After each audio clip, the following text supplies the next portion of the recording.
Sound check Twitch.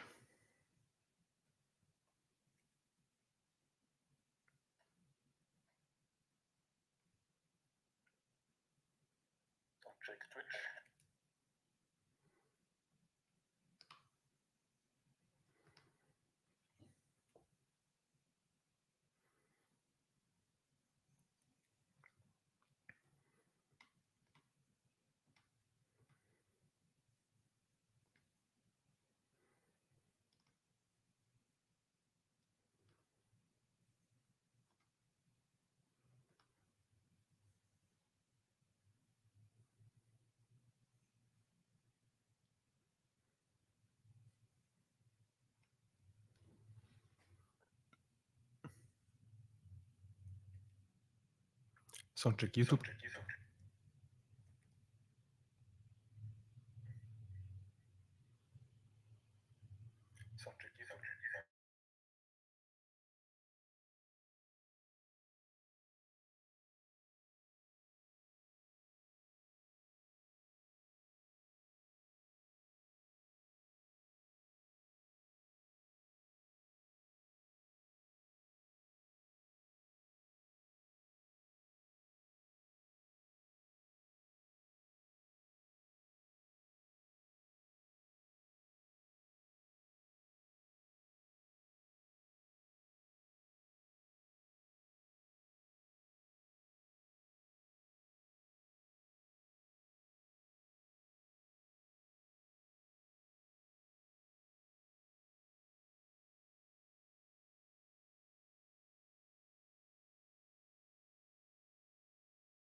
Hello world.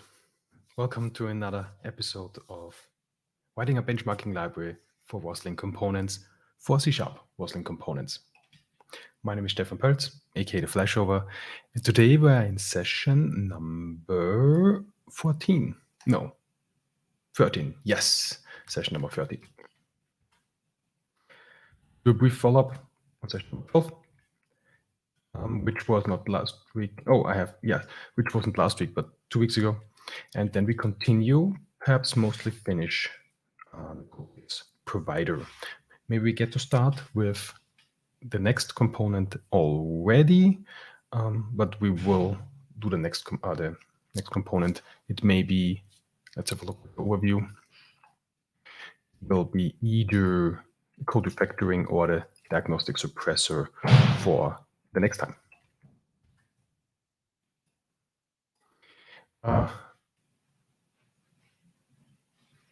Yeah.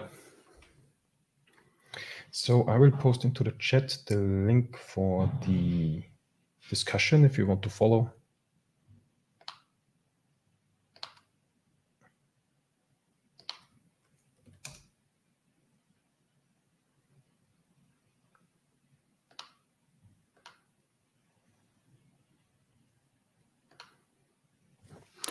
And let's get to it. Solution from last time. Let me, as always, run all the tests. I haven't changed much of the production code. I switched some code to different types, but no logical changes. And however, I rewrote the tests, basically adding more assertions, and we will now have a failure that will be our segue into this session.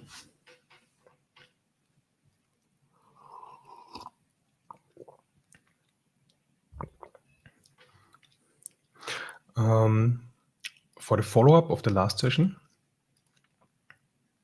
once the tests have completed, so actually let's focus on the tests for the code fixer.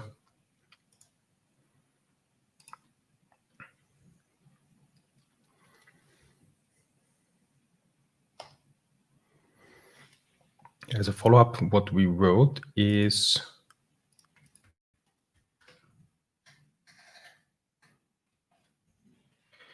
a way to create a diagnostic without actually adding an analyzer, and diagnostic analyzer, which produces that diagnostic. So what we did is we can define our diagnostic ourselves. So up here I say, okay, for this location, I want to have diagnostic ID number 0. And for diagnostic ID number 0, we say specify some diagnostic ID and category. If to do here, we will take care of this later. And so we can create diagnostics without actually having an analyzer. However, the analyzer way also works. So we can declare or instantiate an analyzer and pass that. We can actually pass multiple analyzers which produce the diagnostics. In this case, that diagnostic will be produced here.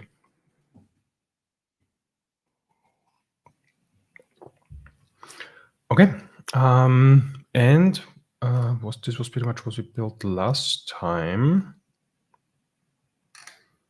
And now we have some to-dos left. And actually, we do have fitting tests, which segue into the to-dos. So this one, yeah, is failing because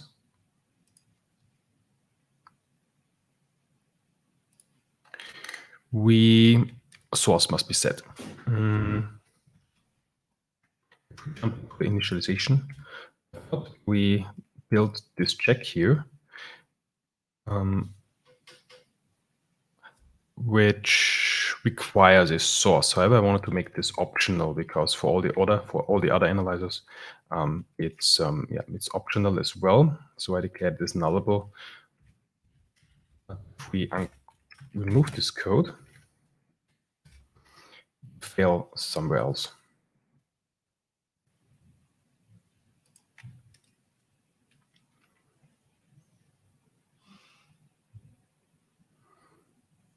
Okay, I have to do. Let's see where this is at.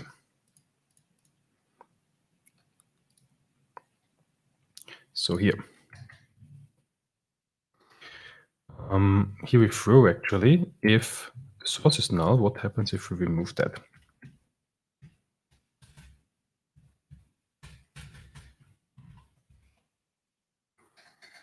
And to run the test.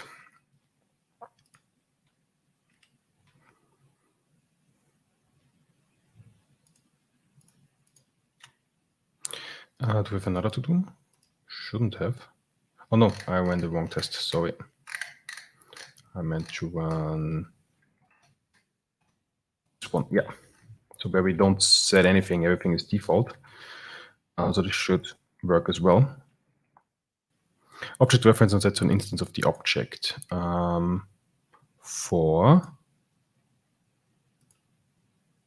So we have no markup string in here. Okay, yeah, so the issue we pass in null here. Okay, well, we could just say empty.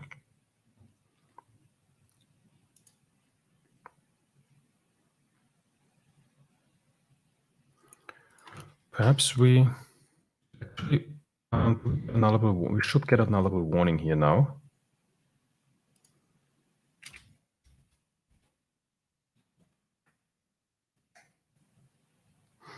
We don't. That's unfortunate because we declared it as nullable, but this method doesn't take it as nullable, or at least why doesn't displaying it for me? Yeah, so let's perhaps switch to string.empty.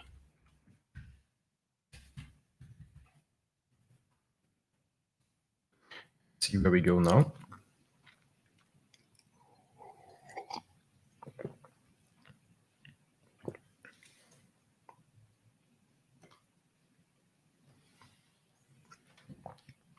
Sequence contains no elements. Okay, here we are in an async method. So where do we fail?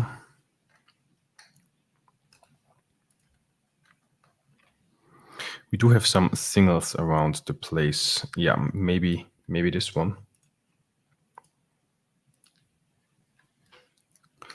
And while that, we're now gonna fix a bunch of to-dos.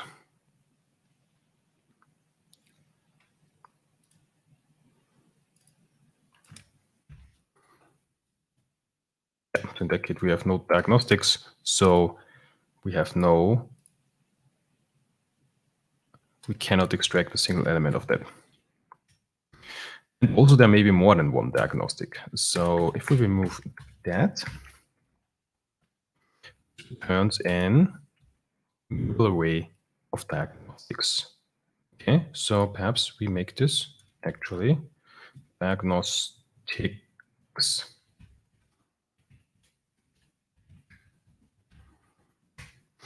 Now we have, oh, we have diagnostic up here already. Also, we need to iterate these and create multiple code fix contexts. Unless code fix context also has an overload which takes an immutable array of diagnostics. That seems to be good. Okay. Oh, that's one diagnostic. Oh, that's an action. No, there is an overload for the array of diagnostics. Okay. So let's take that one. I will call this result diagnostics.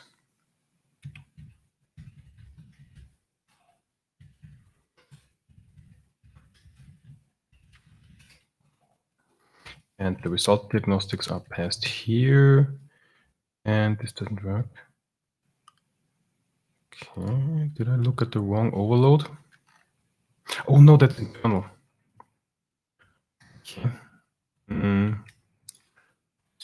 On the diagnostic, this one takes a diagnostic and also a span. We have a text span. And within the document to fix, diagnostics to fix, all the diagnostics must have the same span.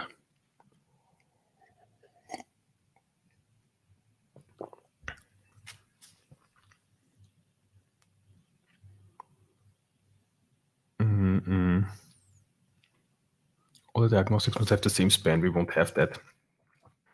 So I will iterate through these diagnostics. Or let's do a link. Can we link that? Actually, yes. So for each diagnostics, select a new code fix context. So this is a diagnostic.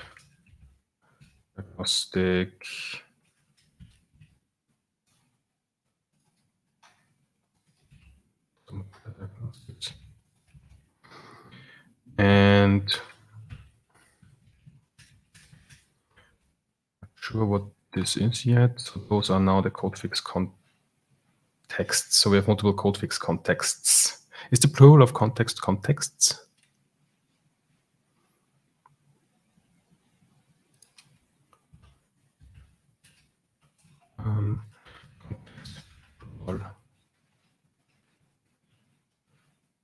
Common use context will also be content. Oh, content, not context. Okay, I'll go with context. I just call it context.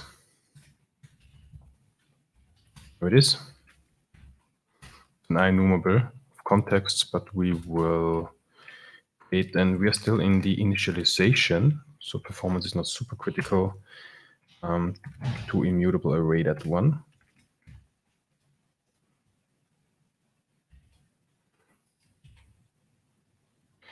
And let's assign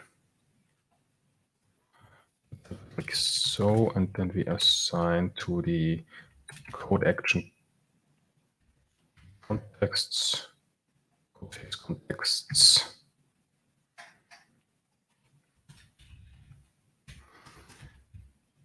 The contexts dot array.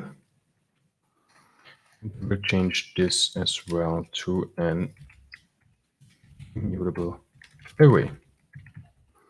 Okay, now we have multiple codefix contexts. And now we need to, for the fixer that we have, because let's have a look at the fixer in use for our test. It's actually a null code fixer, so it doesn't do anything. And we call this register for each and every fixer. Okay. But we only have one fixer. But we need to call it with multiple contexts? I guess so.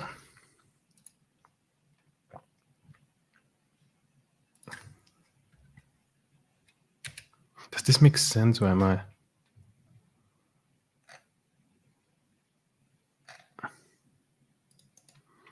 Let's have a look at the other fixer that we actually have in use. I guess so.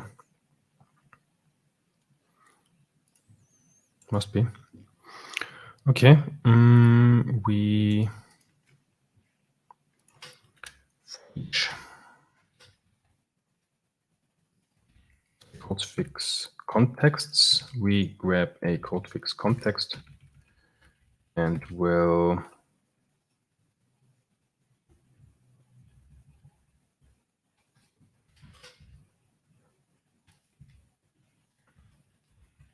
register.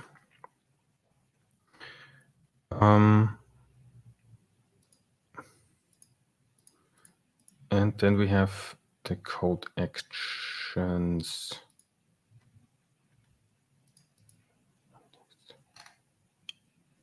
Because per codefix context, we use this callback, which adds it to the code actions. We may now have multiple code actions, so this to-do will also fail. It should. Okay, and let's apply the same fix down here as well. For each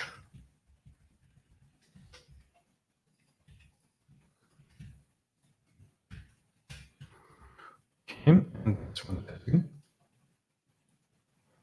I would expect now to get there, and now I have multiple code actions, which we didn't have so far.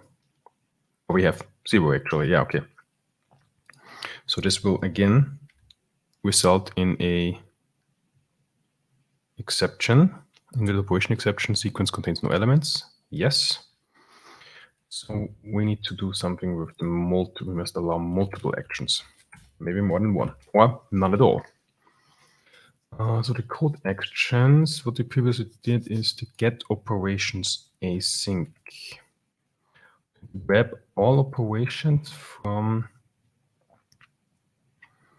each.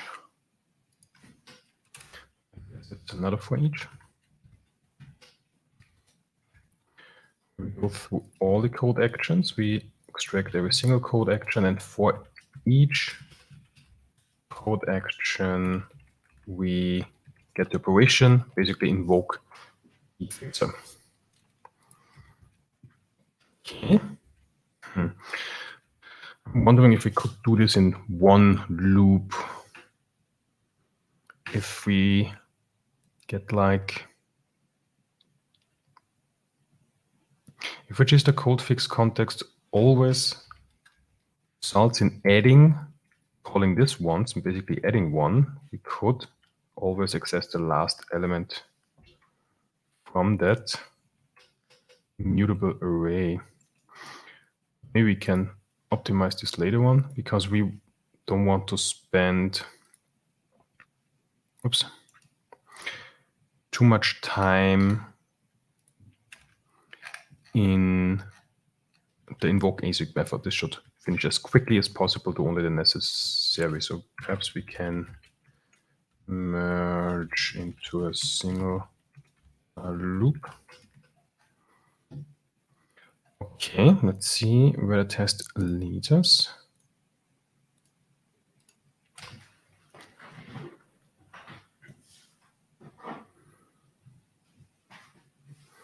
Sequence contains no elements. Okay, we have somewhere more.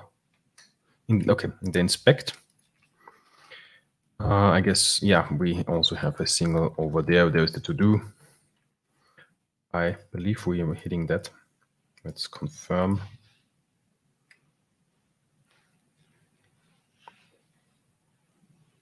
No. Okay, then there, up there. So let's do the same loop here as well. Here's the to-do, which may fail.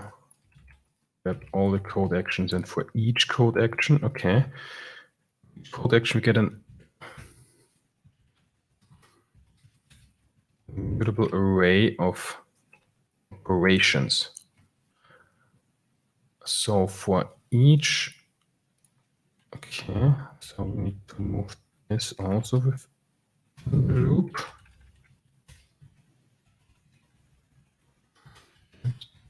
Also that into the loop. So we get a lot of new document. Oh, then we need to merge them. When I think about it, it seems to get tough to offer multiple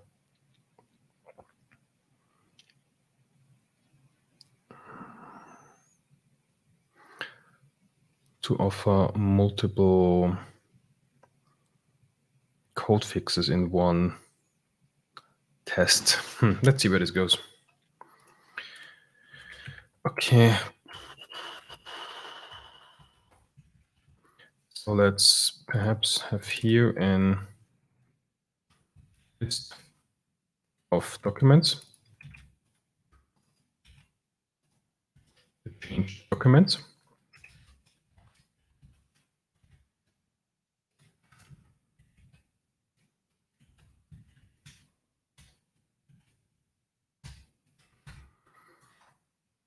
And should also result in a nullable warning here. Therefore, I can debug assert this is not null.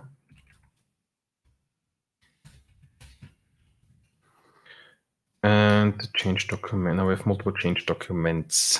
And for each change document, we want to get the actual text and then compare.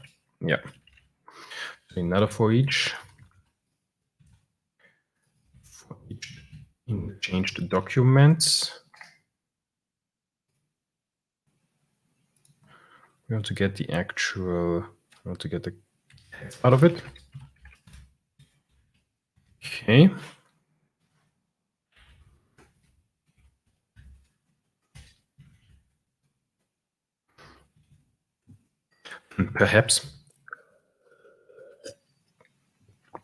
Perhaps I allow only one single document for, unlike for all the other analyzers and source generators that we built so far, maybe we disallow multiple documents for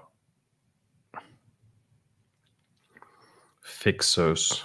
Must be all in one document. Let's see where this goes. Let's not perhaps try it another half an hour, then see where this goes. And then for actual code, we want to inspect, but we may have, let's put it in there for now. I will definitely look it out later. Let's see where this leads us.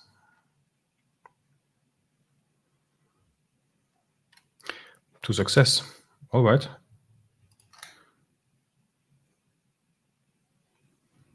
Because I do have, I have no source. Okay. Let's have a look at the other tests.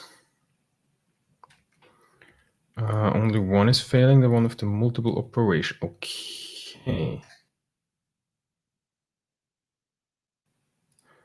So we expected one execution, but found two executions. Why? Because the executions are added when the analyzer is hit.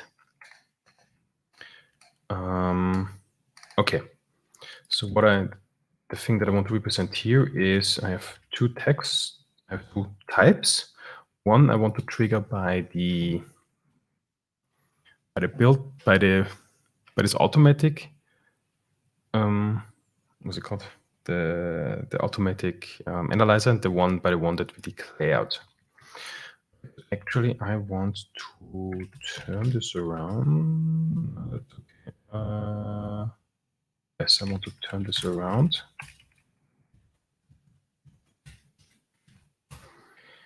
And the class is the one that should be reported, but not the struct. Okay, we need to turn these around as well. And then in the analyzer, actual analyzer, this one should only report for classes.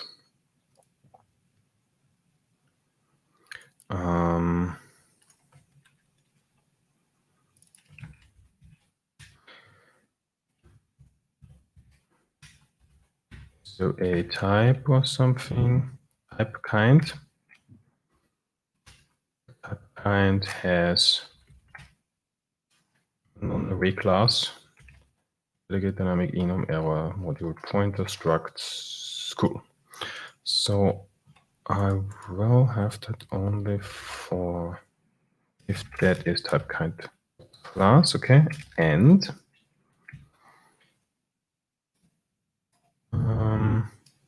move that second. Actually, first is better because that's the quicker check. And now this should be flagged by the analyzer and result in actually uppercasing that all. So we expect here string and here as well, because this is the one that we explicitly say. I think I also I should set the diagnostics here as well.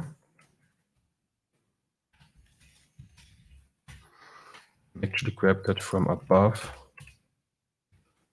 That's this one, yep.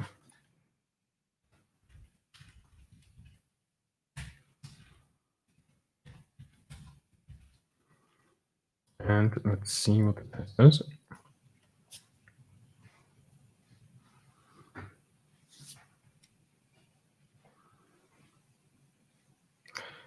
It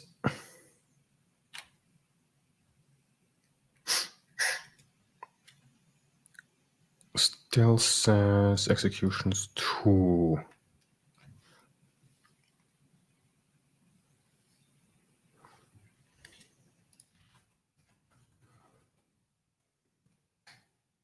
Okay, because it's still 2. Of course. Because the analyzer is still, you still get here, yeah. But you just don't flag it. Well, I guess this is what we expect then. We expect 2 executions because we get 2 types in here. So the executions, yeah, we expect 2 executions of the analyzer.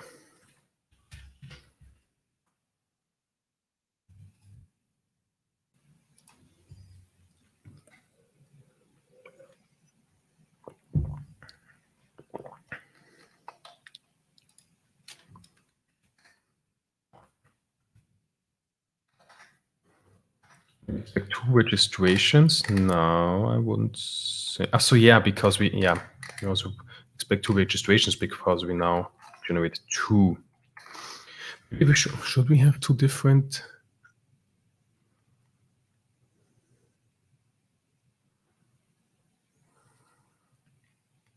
No. Okay, so the analyzer, initially nothing is set. Then when we initialize, we should initialize once and execute once, but have no registrations. Then when we invoke,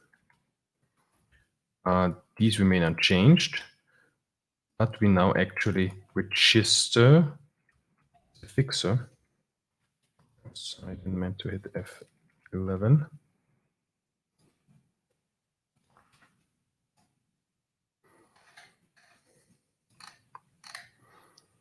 This fixer that we provide, no, that's the analyzer.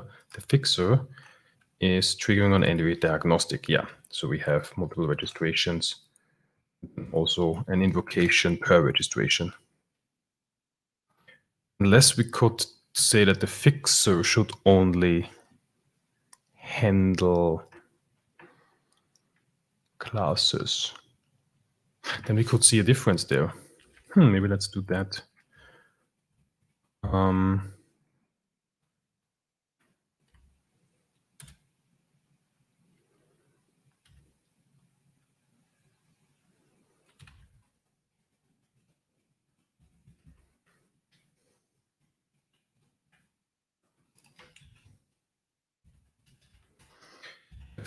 Type declaration. Do we know this is a class? Not.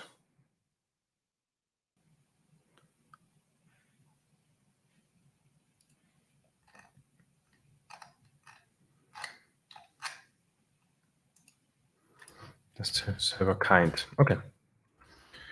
Kind. Is kind. Is kind.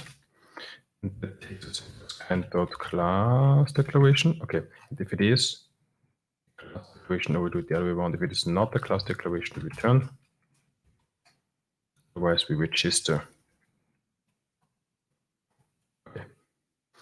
Now I would like to, for the analyzer, do we want to remove that again?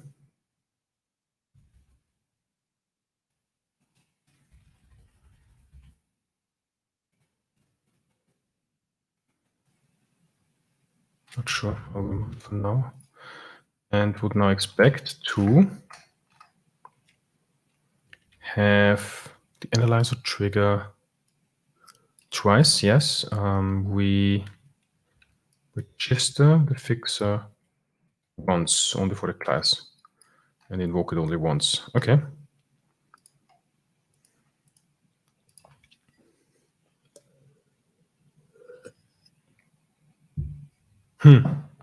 No, I actually want to register it for the struct as well. Not what I wanted. Okay, sorry for the jumping around.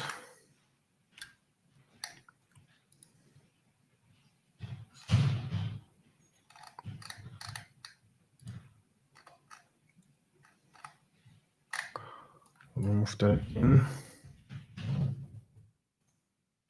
And expect now to have registrations. And we have 4. So well, actually, I'll do it like this. It's always double.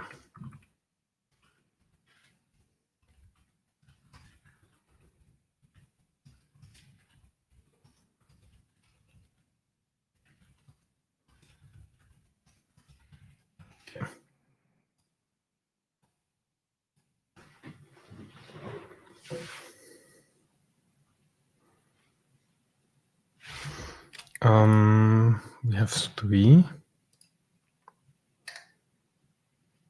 Expected 2, but have 3 after invocation.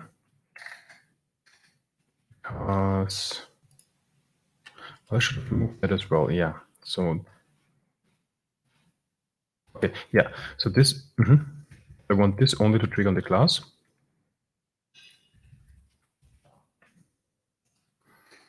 So this one should be by the analyzer.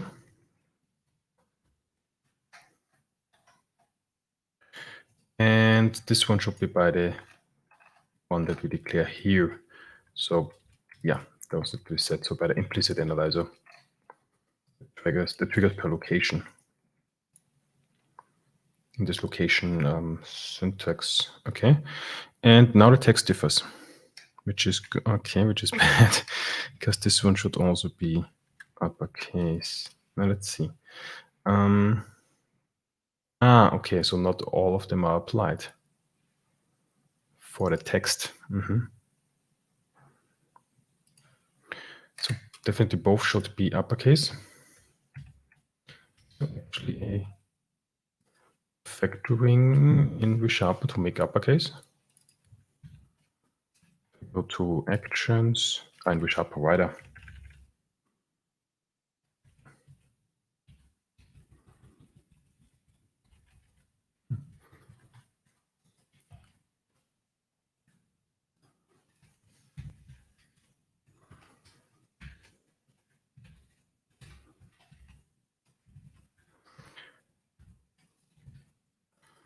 And pass.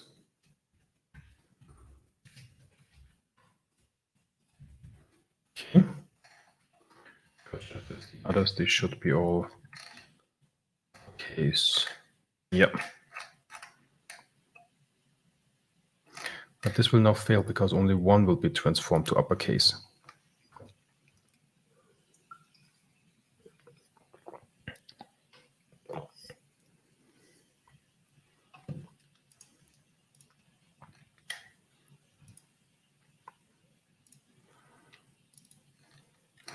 Only my class. So the one triggered, is it always the second? I'm now wondering if it is the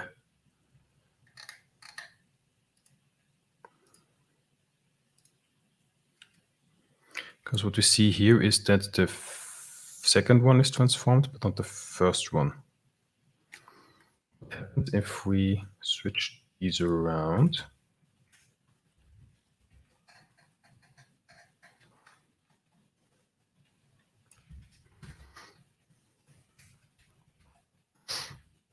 It's still the struct that is not uppercased, or is it the first which is not uppercased? Still the struct. Second, so the struct is not uppercased.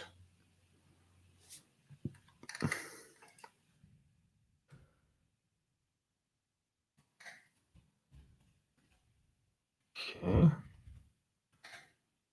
Which means that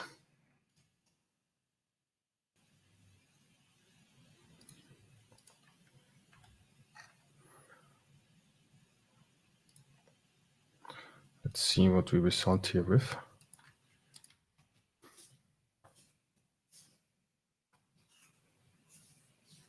Starting a debugging session, and we have okay, so actually that should be good. One with a diagnostic 10.8 and one with a diagnostic 6.9.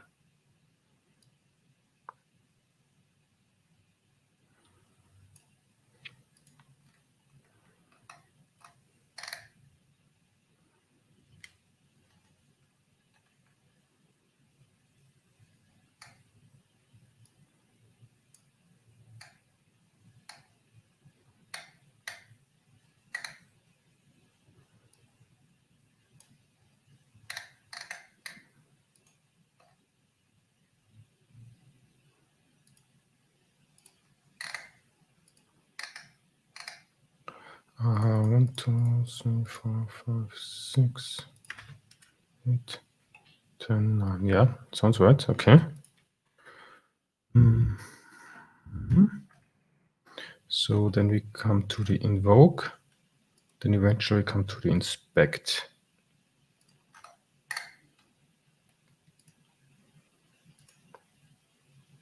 Is there actually a okay, could use these buttons. Now ended the session, didn't I? Yeah.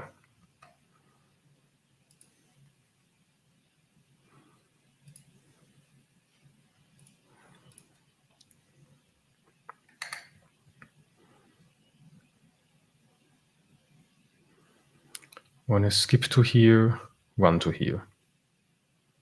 Cool. And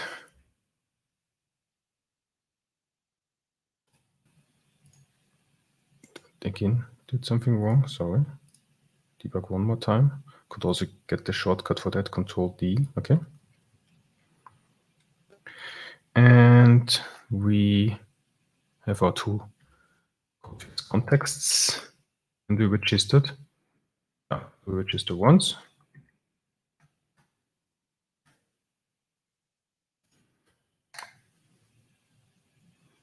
And we actually invoke.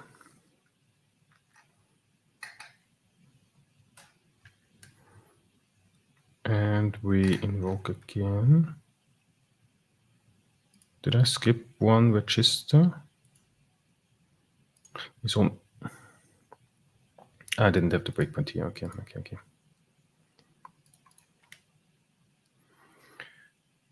Okay. So we want to here.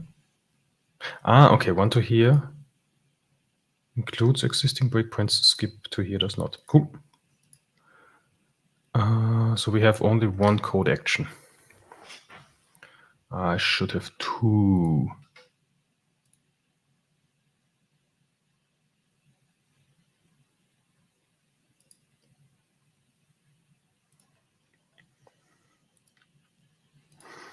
Because with the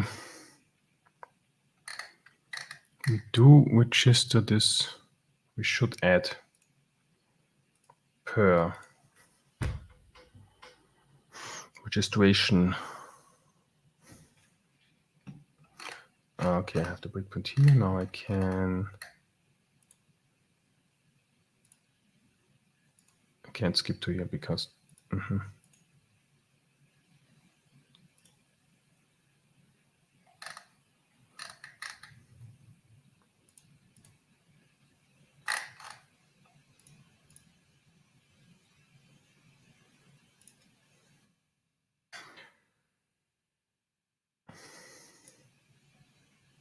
So now per register,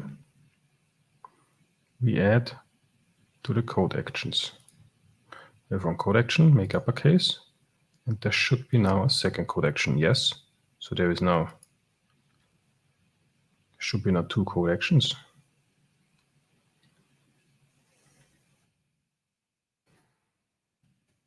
There is two. Why did I only see one before? Ooh, is there? No, there shouldn't be any concurrency here involved because we await.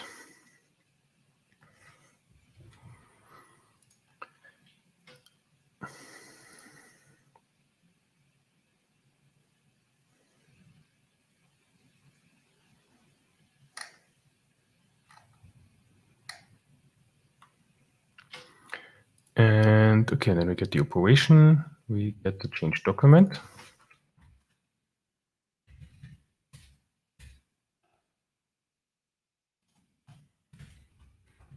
Where we can get the text.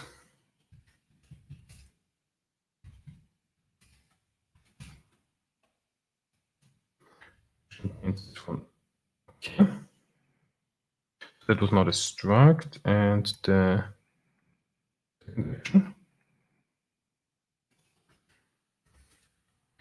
it's text dot result dot to string now contain the first. Okay, cool. Two change documents. Per change document, we get the actual text. Okay. Then we compare. It's just the first one which fails. We need to merge the documents. How can we do that? Unless we have to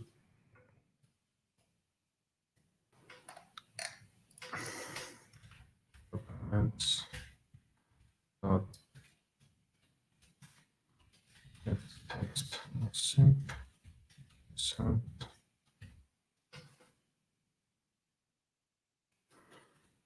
string.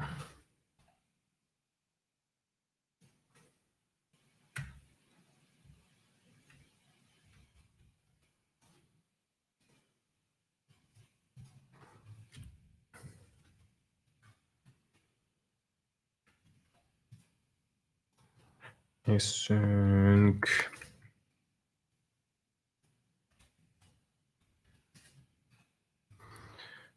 Struct and class. The class is uppercase. Struct is uppercase. Do I need to?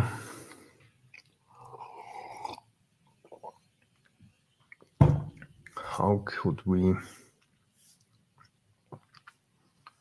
merge that now? So we have one change document with one change applied.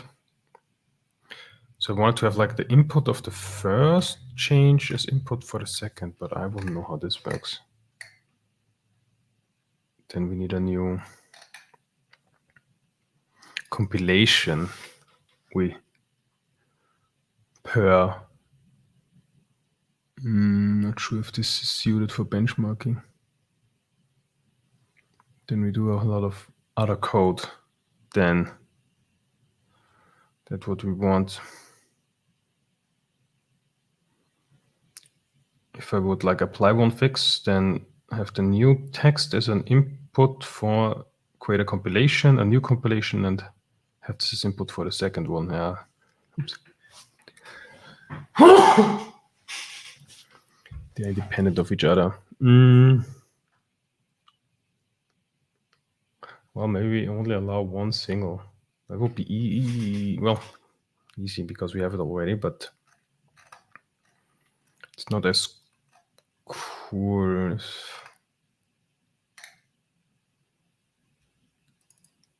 there a way to like merge change documents, but how? Well, okay, no, well, we could for the invocation. For the invocation, I guess it's all right. But for the inspection, actually, there we could do this. Because for the inspection, the performance isn't that critical anymore. We could here now have the input of the old one.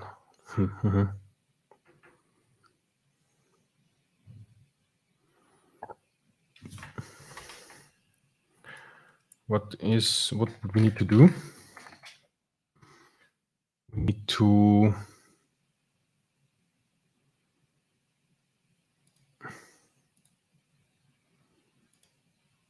okay, so we do have the diagnostics. Okay, then we would need to create a new document.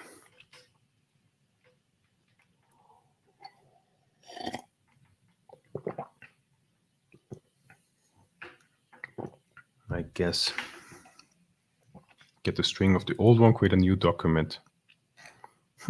Okay. Also, I guess we need to group by documents if we have multiple documents. But that's for a later change. And yeah, I think we can do that. This would be great. So you can have more than just one diagnostic to fix and assert. So I would need a new document. On a document, create a new compilation. We use the options and then save with analyzers. Do we need the analyzers again? No, why don't we need the analyzers again?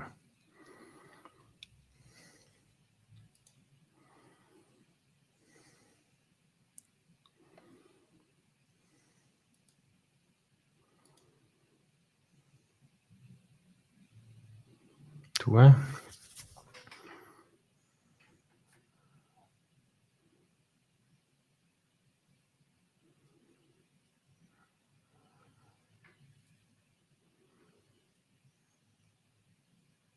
Well, I guess I do because we change the source code, so the diagnostics may change, of course, yeah. Okay, that's could work. And then for how often do we do this? For each and every code fix context.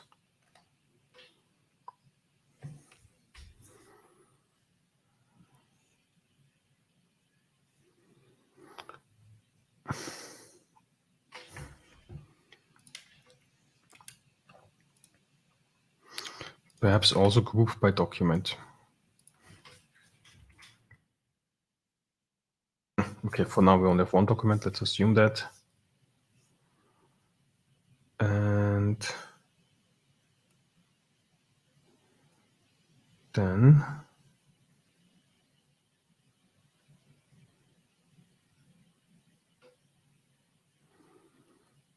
for each and every code action.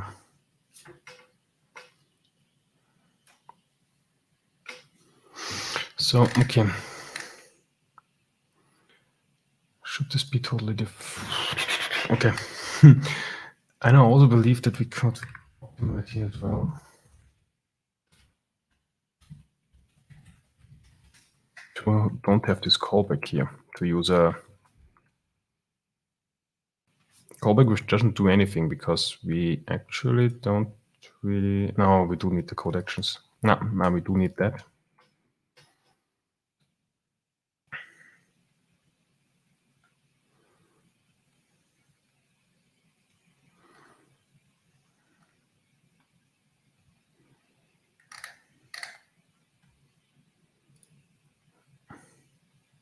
Yeah. And then we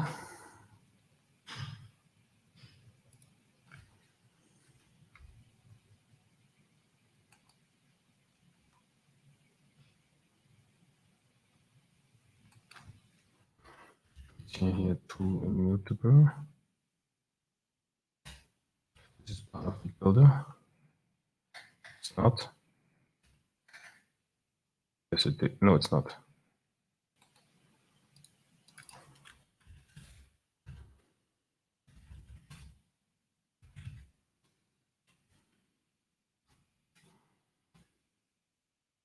Oh, no, are the code actions? My bad.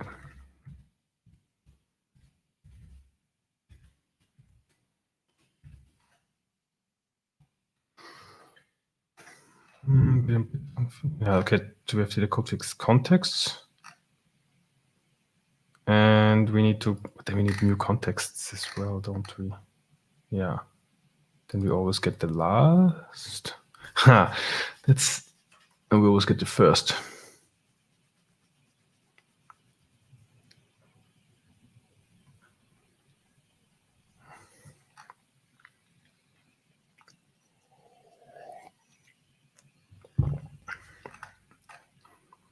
So the idea is, okay, I think I have it now. We need to, what do we need? We need to create a new document. So we need to, options we can reuse, but actually we need to, actually cache the options and the collection of analyzers as well.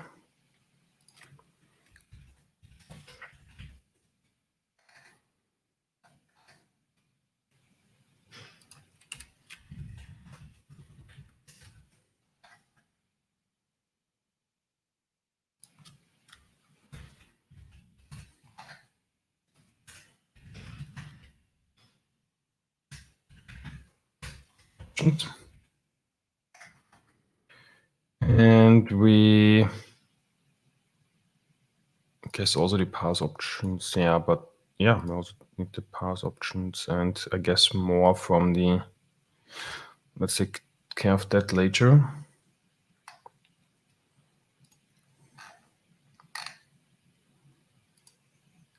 We actually don't need the document, do we? Okay, we do have it down there again, but we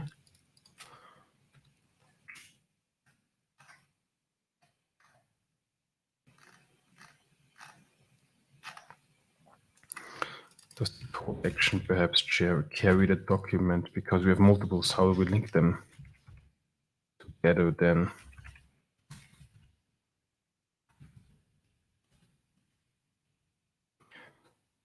Operations.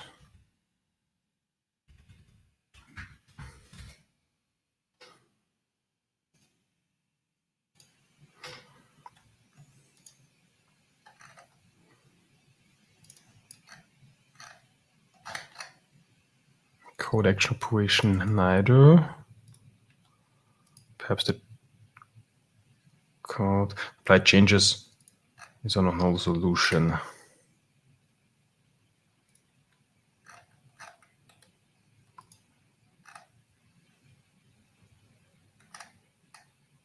Not just on one document, because how can we later on link the code actions to the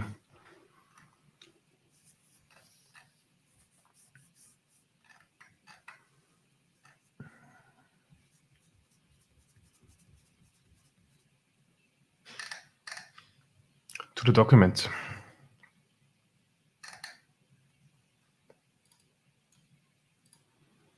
Because with the change solution, we then now get the document. Okay, so we need to have for each code action, also need to store the document it was created at. Can we do that? Codefix context has the document, yes. So per,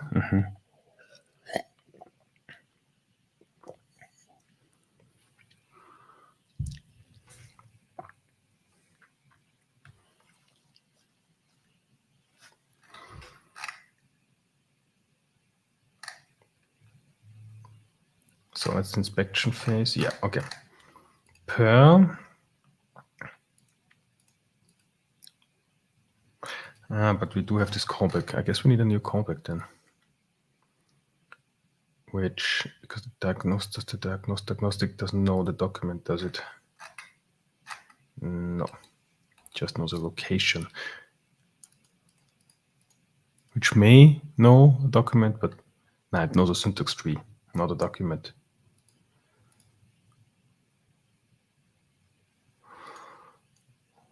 Okay, I thought I had it.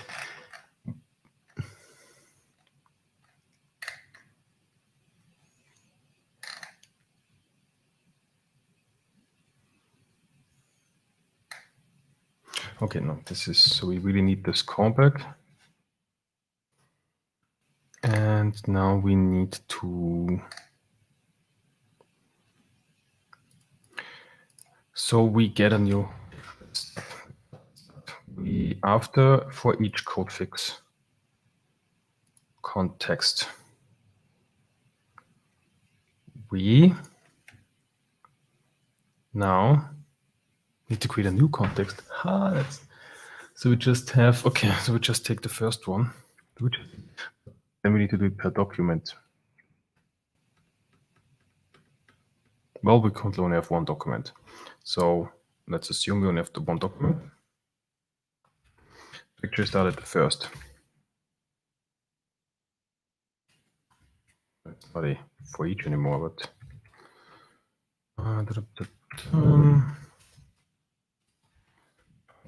first, to apply the first fixer. Now we need some loop until we will continue.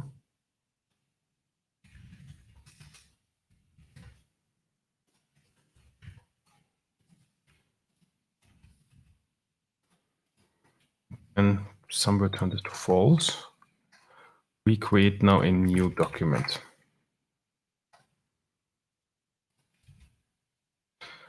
New string. Therefore, we grab, we only have one action, should be a single. Actually in the first try, after the first try. And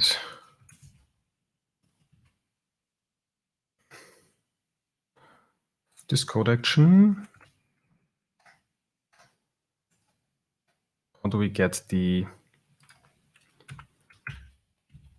operation? Okay, so we have the code action. Now we get from this action, we get multiple operations.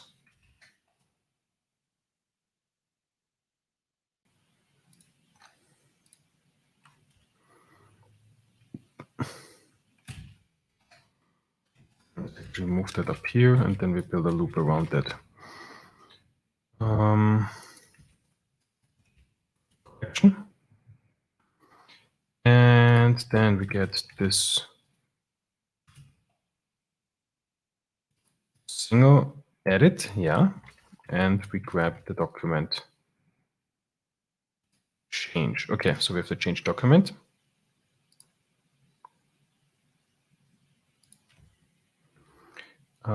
It's defined below.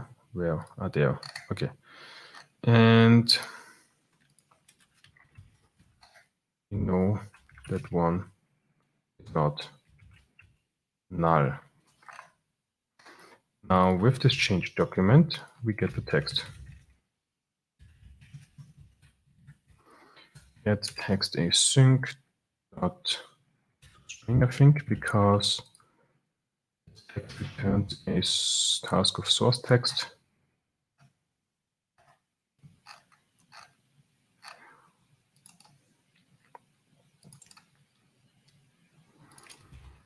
And we need the parse options. Okay, the language version for now, we just say default. We create a new document.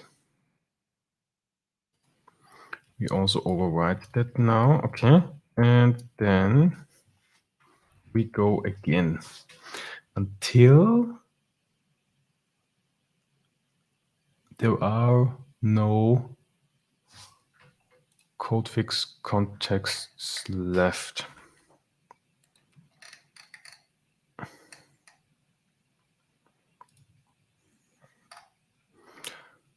So we need to create a new, okay, we're now in the document, so we need to create a new compilation. We have a change document.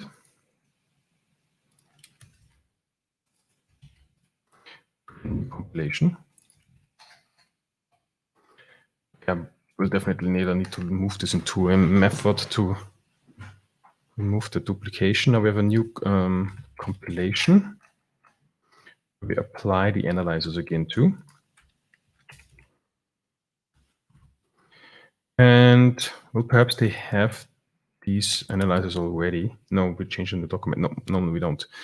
And then we have a new compilation. And this new compilation, we now get again the analysis results. From that, we get all the diagnostics. Okay, and here we can grab now the first again. First diagnostic. First or default, if there is no one left. And that means we have diagnostic.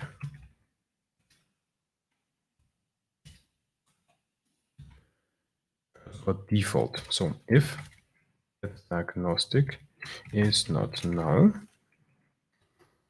then we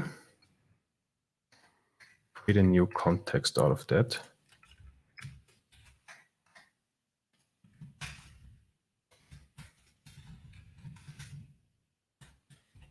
With the new document, with that diagnostic. And then we can invoke that again. Okay, now let's see. Go from here. Let's do that in a loop.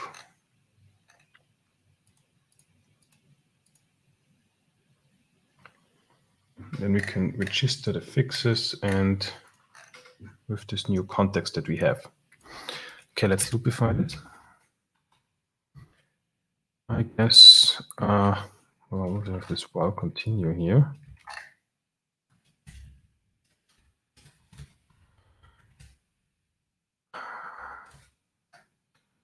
And so we We start from the beginning. Yeah, let's start from the beginning. So it's a nice loop.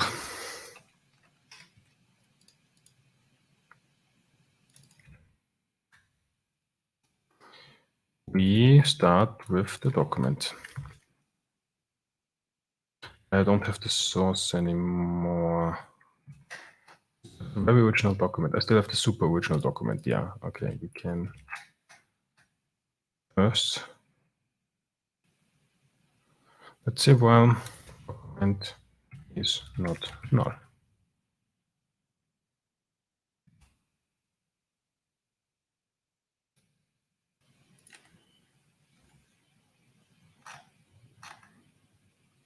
Okay, yeah, that's not good. We always have a document. We begin with the document.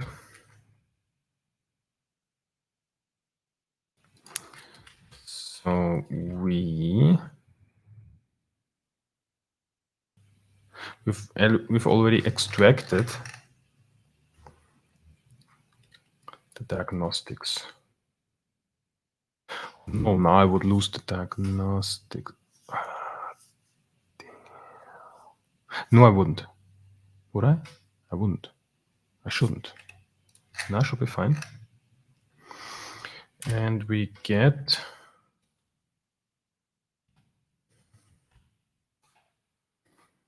document dot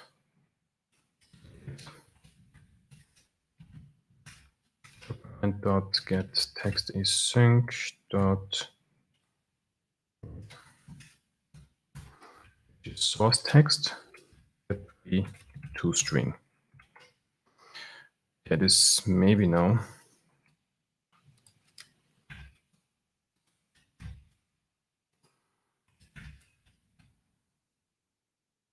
I need to configure with false here. That is also nice. So I will say source.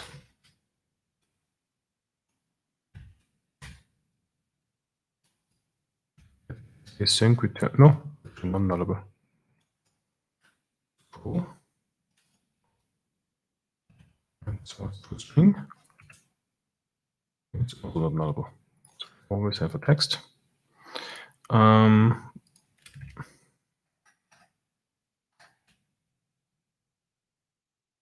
Source is defined. Oh, yeah, okay. With the text, we create a new document. With that new document, new compilation. With that new compilation, let's grab all of that. New compilation. A new compilation with analyzers. All the analyzer results, analysis results, and then first diagnostic. So if this diagnostic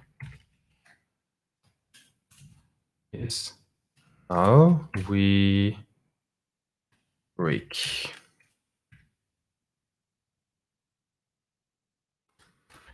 Otherwise, we create with the document a new fixed context. And now can go to the fixer with that context. Add now from the code actions, we can get the last. It's the one that has been added. Get the last contact code action. And from that, we get the operations. There should be, is there now only one single operation? I believe so. Let's find out. And we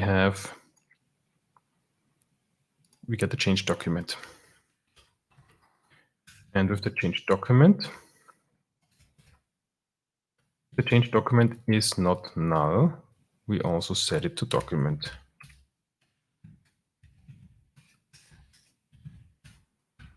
Should now continue the loop.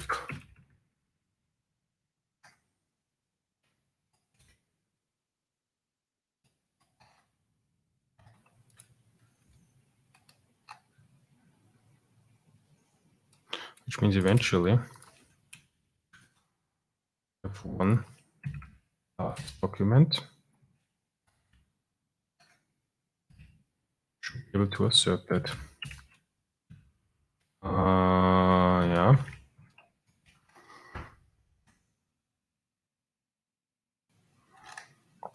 Okay, we do have an input context, so that's a different context. I call this the code fix context. Okay, this should compile some things. Yeah, if we never set continue to false.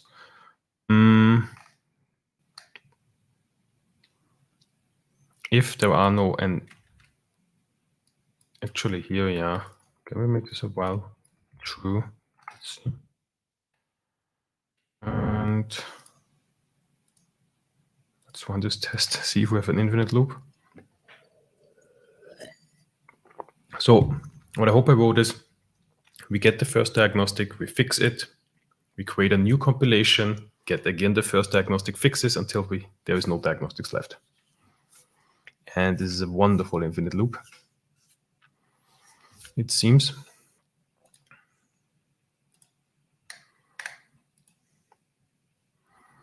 Because the diagnostic queue is never null. Perhaps we can make it more, well, it becomes a mutable array. So this is already materialized. So let's say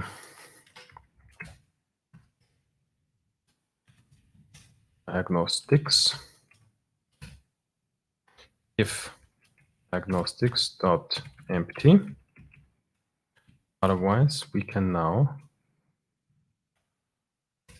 get the first, say first, and then we, yes, assert, this one is not now, no, it can't be now.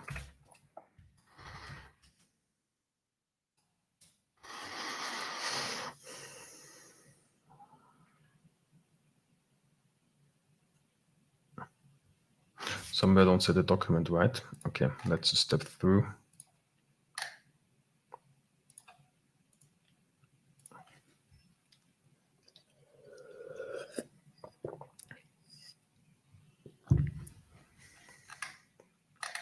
Okay. Debugging time. We get the original source text. This should be quite, is this? It's not nullable, is it? Wrong annotation here. The source should be the original document. Let's get the text. Yes.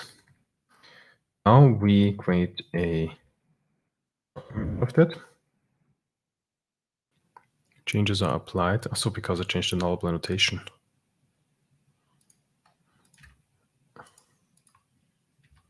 Can I go on? Starting the application. Because it's generic. Okay.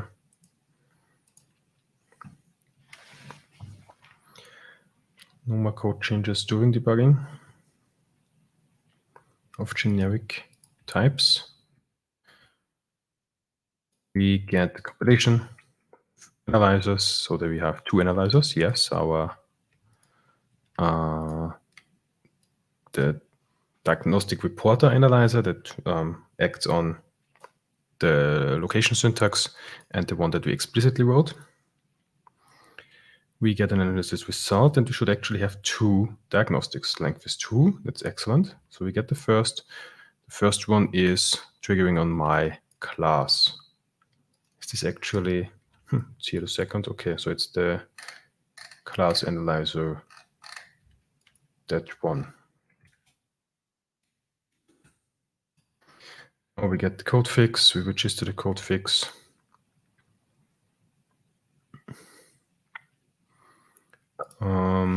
Let's do a breakpoint in the code fixer. as well, so we know when we hit anything in there. Let's close the documents I don't need anymore. Okay. Now we invoke the fixer. Now I'm wondering what's the shortcut for step out? Shift F11. Okay. Can you? Okay, I stepped over some code now. But now the source should be updated. Yes, that has been fixed. Now we only should have one diagnostic. So create a new document, new compilation with analyzers. There should be only one. There is only one. And is empty. If the array length is not, then we get that one. And same story again. We register code fix. We invoke a new solution. And I jumped over that code again, but now text should be fully fixed. It is. We create a new compilation, but now we have no more diagnostics. There is one diagnostic. Why is there one diagnostic left? It's the one. I see.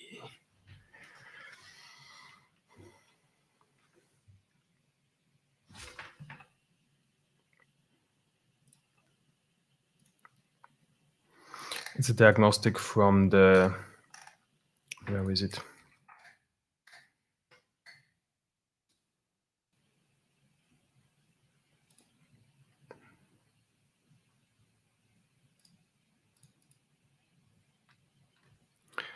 This one, the C# diagnostic analyzer reporter, because it always reports on the location.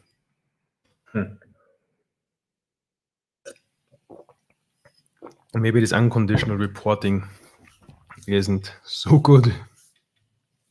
I really like that feature, but it causes trouble here. I would need to mark we.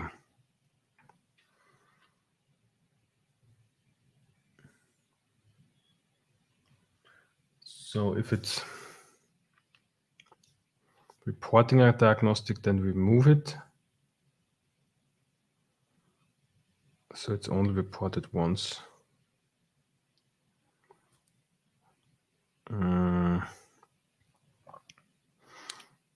But when do I know when it has been fixed? It's tough. Because maybe I need to get rid of this feature.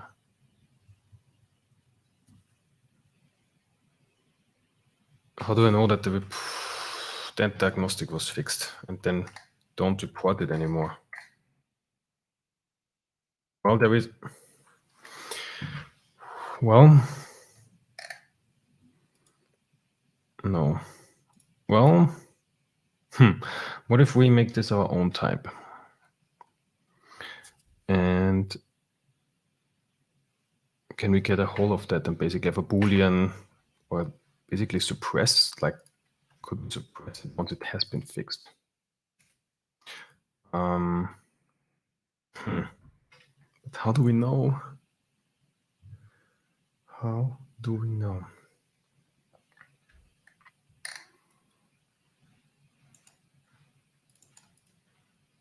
That's tough, at least from my point of view right now. Then it always reports again and again and again and again. So we need to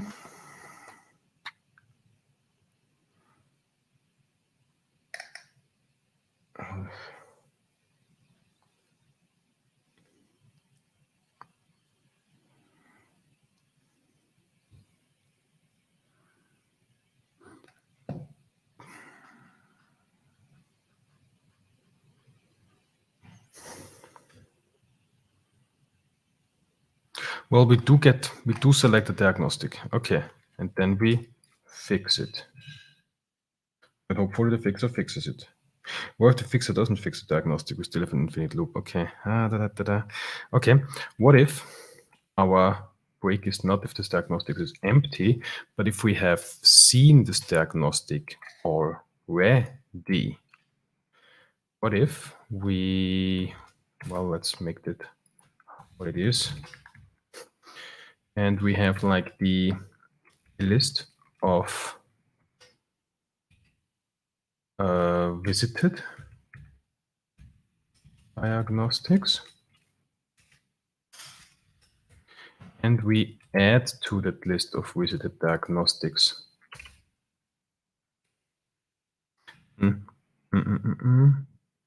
Okay, so if it is empty, be gone. If we aren't, there is one. If there is one, we need to check if we have seen this one yet. If we haven't, we can say we have seen it now. We visited that one. Not sure if visited is the correct word.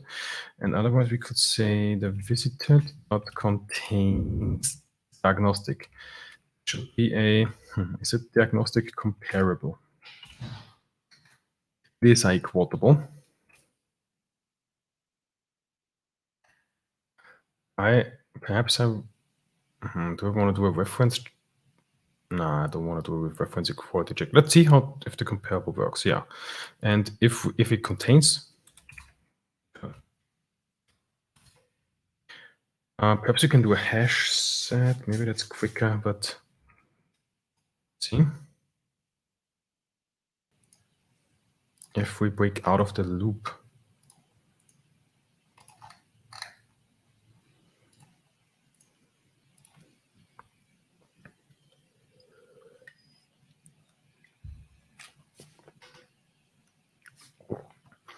Okay, we know this works. First iteration, second iteration, now at the third iteration, where we have the document fully fixed. Yes. Now we still have this one diagnostic left because it's the one diagnostic. Okay, this doesn't work because if this was in the middle, we always it only works if we have one. If there's more than one, it doesn't work because we need to continue with the rest actually. So I guess we need to produce. Do we need to produce like a set difference? I believe so, but it would work if there's only one. Okay, and then we don't get to what? Oh, return. Yeah. Break.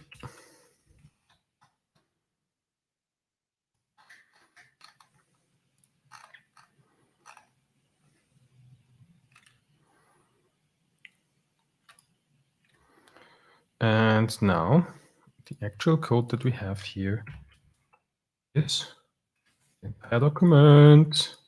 We have it. The test fails because, okay. Initializations. Analyze initialization. Okay. Oh, yes, we initialize a lot of times now for every one. Hui. And, okay. Okay. How often do we initialize the analyzer? We have the previous one. Yeah, I know it's 4 because it says down here. But how do we get this 4? We have one.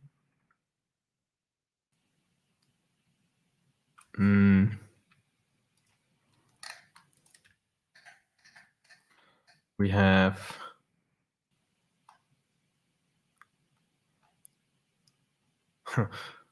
we have the existing one from up there, but additionally we do again we initialize once per loop. Actually, we initialize per diagnostic plus one additional time because we hit here 3 times because we break out later on. So it's +2 + 1. the executions, how often is the analyzer executed? It's this analyzer. It should be executed, well, it was executed twice already, but on top of that, it will now be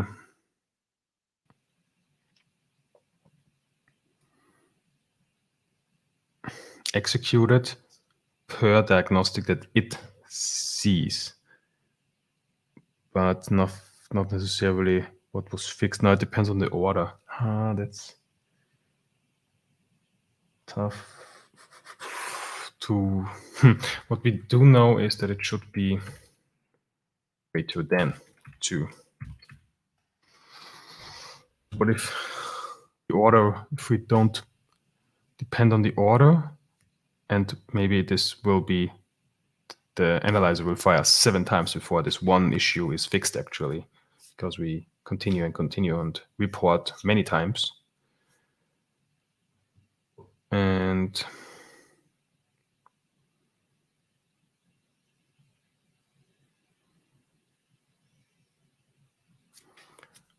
so it's greater than 2.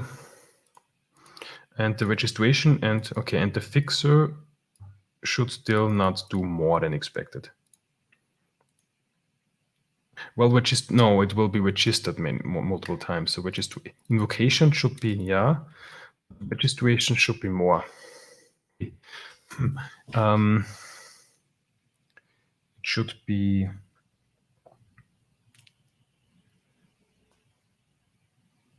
What would I expect? We already have it registered 4 times from above, and we will register it now per loop. So it should be 5.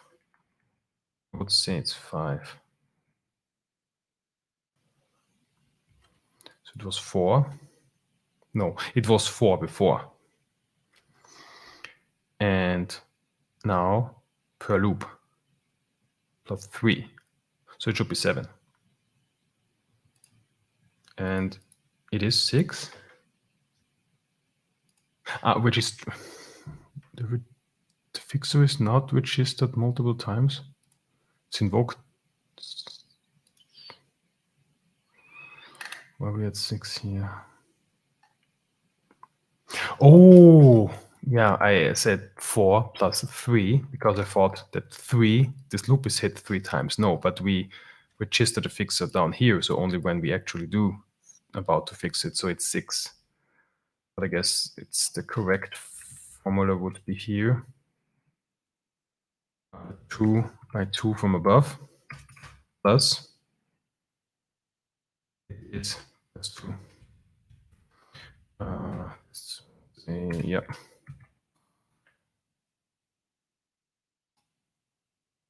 This should be correct now. Okay. But what if I have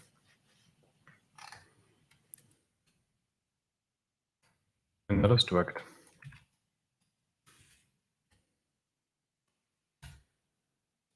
Another struct should of course result in another struct. This is now location 1. We have a new diagnostic for that at location 1.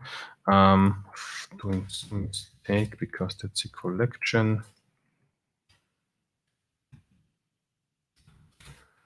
And I add 1, 2. Okay. I believe now we should have again an infinite loop. Okay, all the numbers again are wrong now, but I'll come to them later.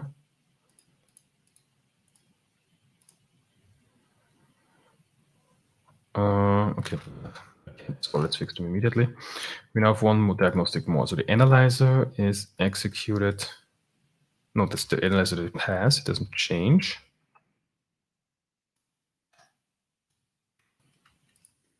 It does. That's analyzer only. Oh yeah. It gets executed per type. Okay, yeah, we need some variables. Number of types.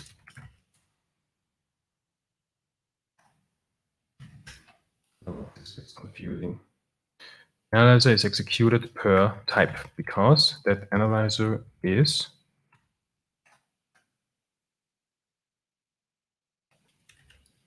working on name types. Here are the executions. Initializations.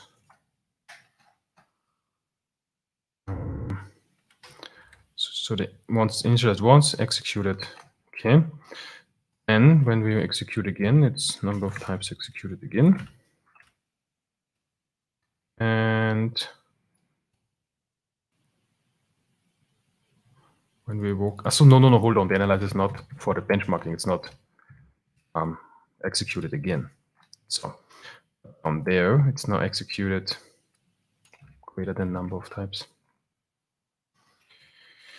So, okay, also it should be also number of types here, right? And the initialization is per loop. It's also number of types. I think. Let's see.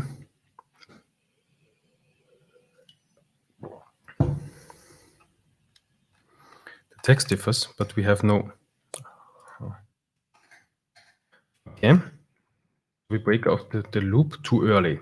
There we go. I was expecting an infinite loop, but actually we break out too early because it doesn't contain it, then we stop, but there is more than one. We need to get the first one, which is not contained. Then I guess we need an enumerable of, that's our unvisited diagnostics, which is unvisited diagnostics except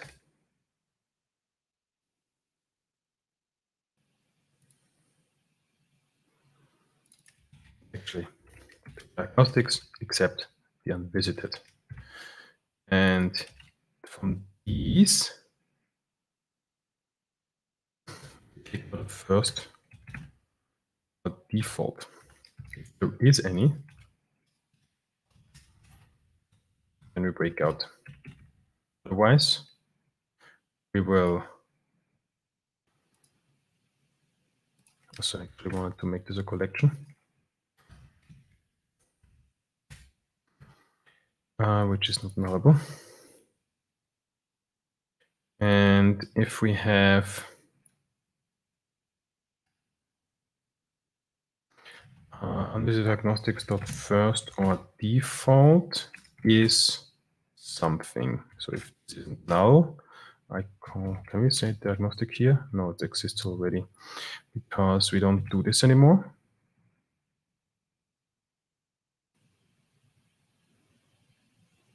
But it's only available here. Okay, then we need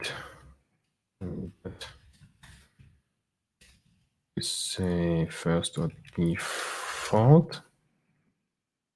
Maybe now. Diagnostic is now, and we break if there is no except the correct one. I have a typo here. Oops. Produces the set difference of two sequences by using the fault equality comparer and whose elements that are not also in the second. Yes.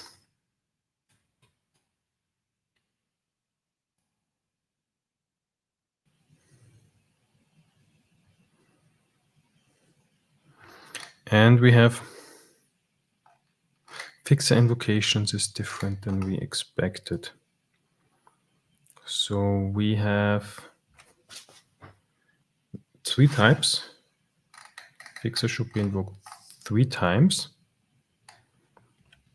but it was, oh, okay, we should do what it was previously and then additionally of types, yeah.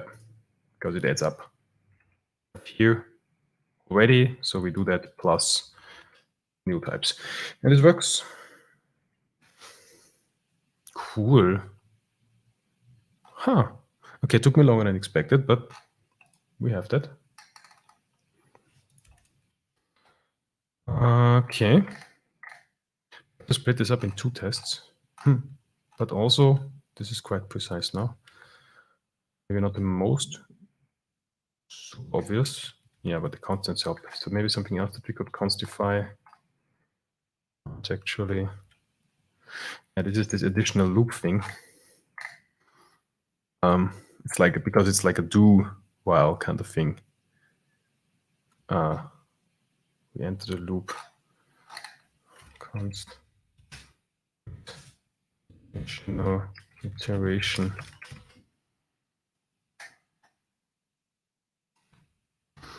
So we have the original one plus the number of times plus one additional iteration. Okay. Okay. And we have 1, 2, 3. And okay, this should be somewhat explanatory. Let's run the tests also for .NET Framework.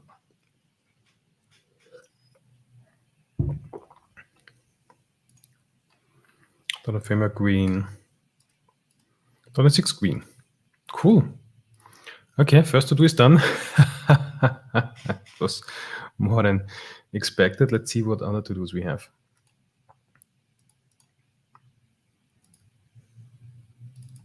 Oh yeah, we want to do this in a single loop. Because benchmark should be fast. When we await that, we know this is completed. Then we can just, the side effect is that we add, and this should now add it to the end of the collection. So we should be able to get the last of it. If we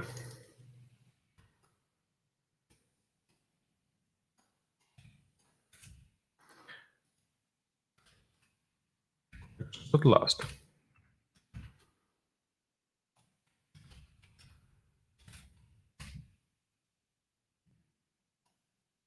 The tests.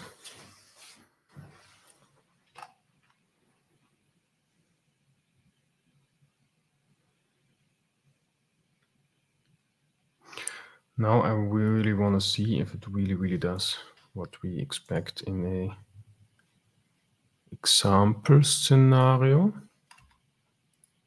It's already selected. So let's jump to the example that we have. Let's debug that and hope that the registration is hit once, the make uppercase is hit many times while we are here. Yes. Oh, I also want to show that example here.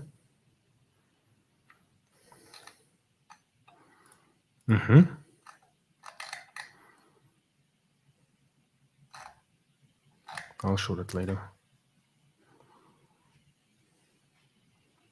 And let's run this in debug configuration. That means we can actually use the breakpoints. Fix provider benchmarks. We have, yeah. Are you not taking debugger should be attached? Oh no, I ran it, not without debugging.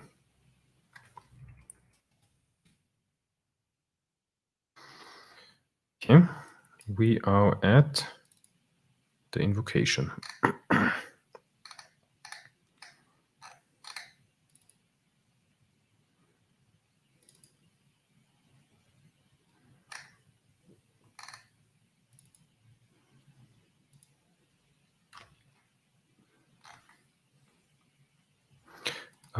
We didn't change that, did we? No, we didn't. Let's go and make uppercase. So we are between the registration and the execution.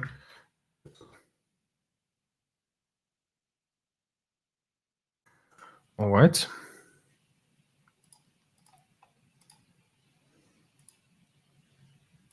additional texts. Let's see if we look what other to-dos we have. Okay, I also need to check the other properties. Yeah, it's additional text time, because that's the one thing left. We do have in the initialize async. We also allow additional sources. We see this is additional sources and additional texts. Yeah, they're both unused, so we want to use them and also use these. Yeah. Yes.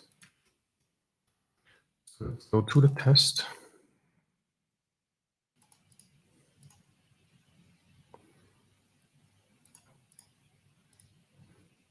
Still have it open here to yes. Let's add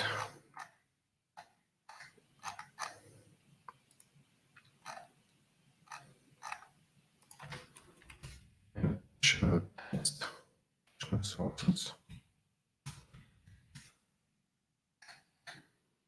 Add in another class, like class, my class, and we would expect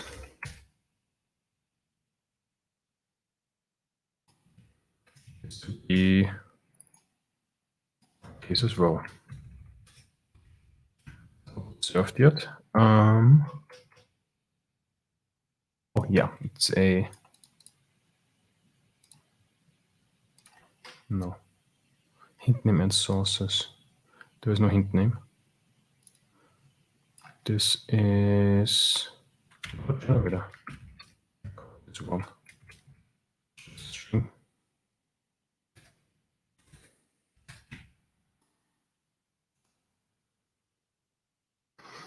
Okay.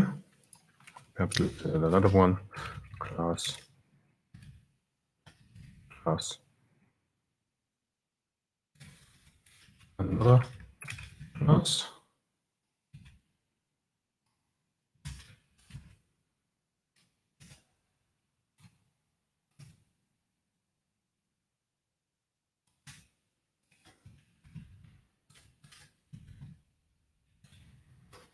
Okay.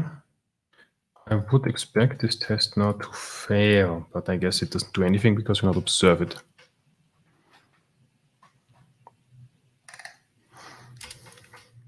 I also want to feed in additional texts to the analyzer.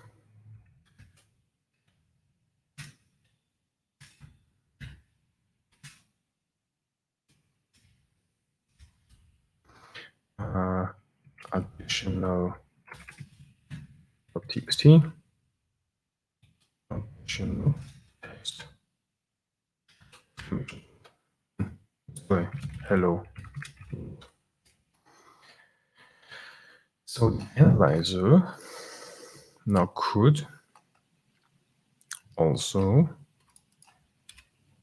context register on additional files.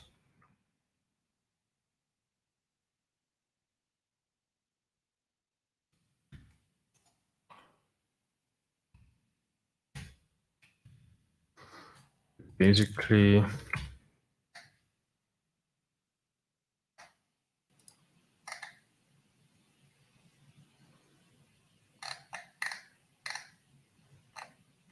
let's just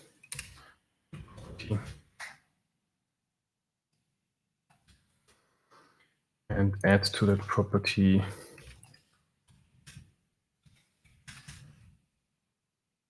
file,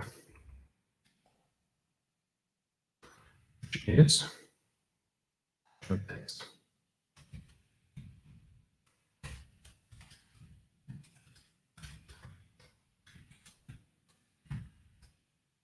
Texts.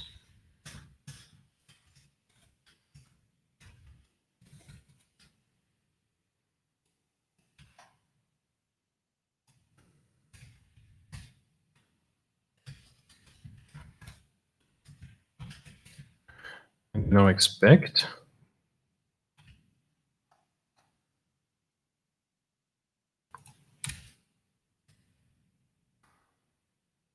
let's say that the number of channels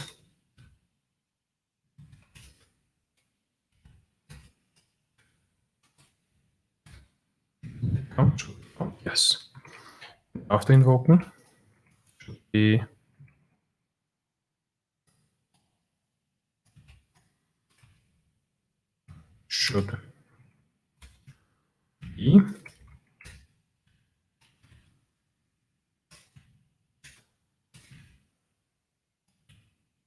because this is basically what it was before of some initialization if there was any. And then we say, how many have we added? 1, 2. No, additional texts is 1. To the second. Additional 1 txt. Additional 2 txt. Additional 3 txt. It's 3.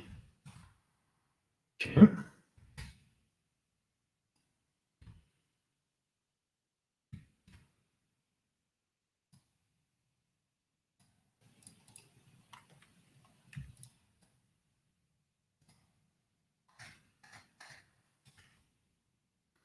See what happens with that test.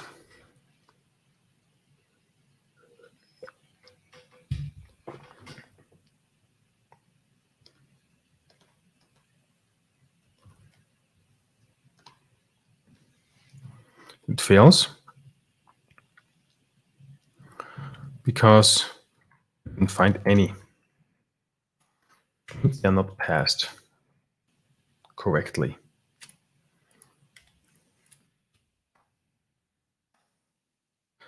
So when we create the document, we also want to pass. Actually, I'll pass in the entire context here. Should make it easier. Create an overload for that.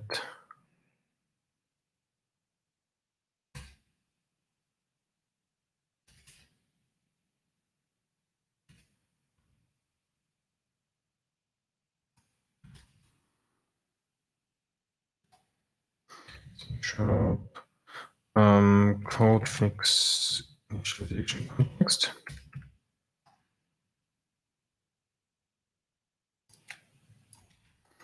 That's in the language version. We actually so we pass in the language version. Decide later on to use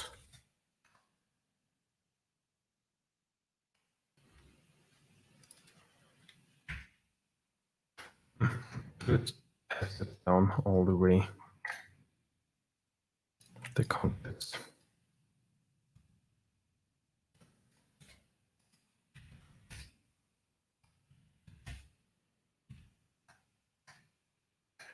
Yeah.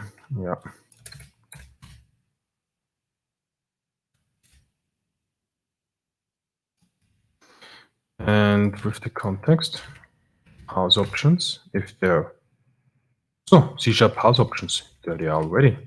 We just say context.parse options. No. Should have a test for that. That will fail here. And also let's grab the compilation. Should neither be null, which should neither be null. And also to get the one test green, now let's see. That's because we changed other code as well. See what the behavior is. If we have the same issue, we do not compile. Okay, all the way. Oh. Okay.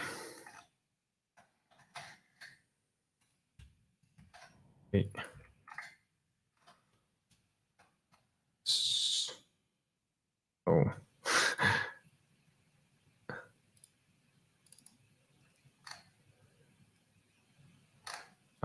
We have a different context here now. Need a second overload.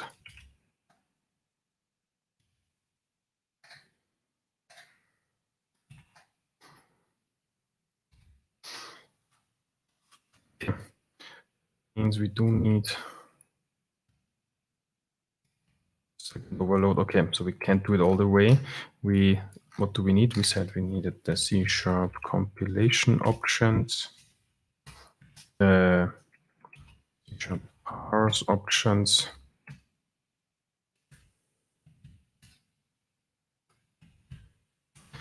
and the additional text, but we will come to that once they fail.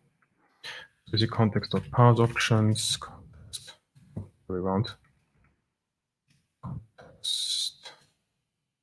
Oh, no. We don't have this available later on. We need to store them. Actually, different context. Context. Have the settings again. We set them in the initialization. So let's store these. Sharp.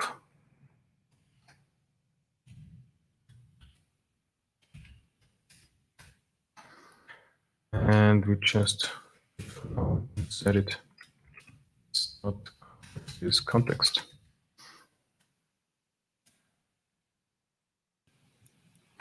Context hides the field. Yeah, I don't. That's why I prefixed this here. Okay, and then we pass in the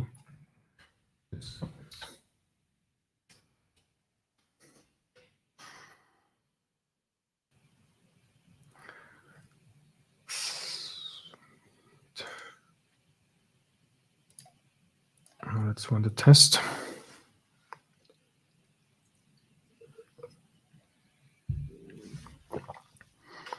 Value cannot be null options. Yes, that is correct. So if they are null, C# compilation options. Output kind, we just need the output kind. Set a dynamically linked library. I expect the same for the parse options. Parse options can be null.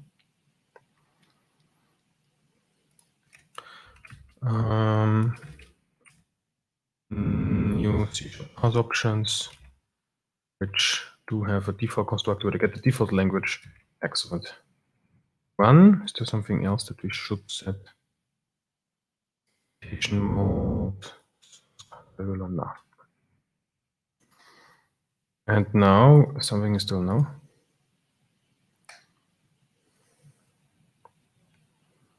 Oh no, it's not. So okay. Now we're back to the old error. Found 0, but actually expected 3. So we should be able to say with additional document text. Add additional documents.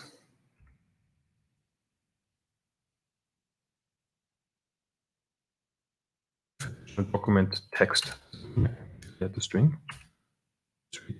I also need a document ID with additional document.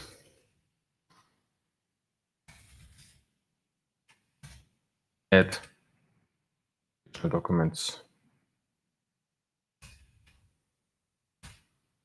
As a solution again, okay, so we can chain, and this requires document infos. And never document info.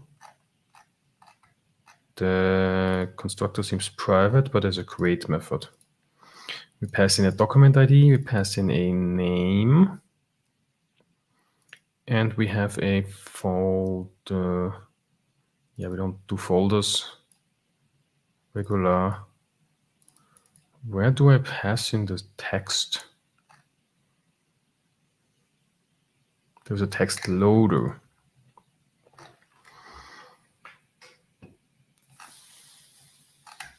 Do I need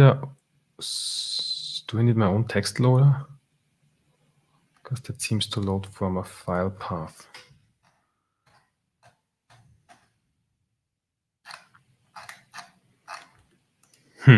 Maybe I try the other method.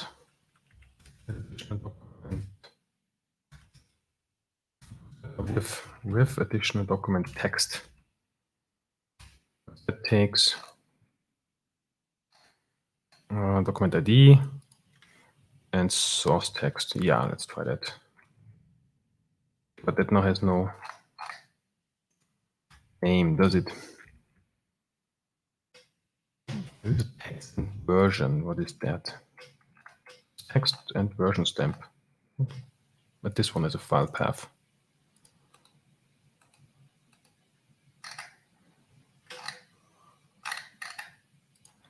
The source text does not. Can create from. There's again the text reader. No, the other one was the text loader. It's text reader. Wait, okay. Let's try that. So each context, not additional.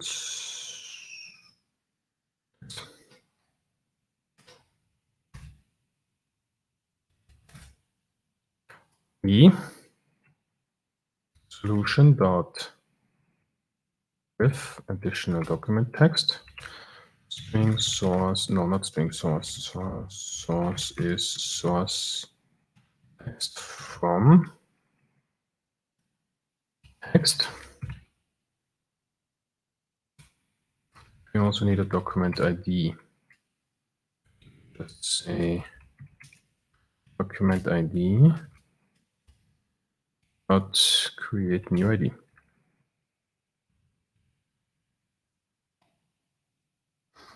ID gets a project ID and a debug name. I need a project ID. Project ID. And debug name. That would be path. And of course, everything is immutable, so we assign a new solution. See what is the case? Okay. Constructed value tuple. See where we go from here. We go to red.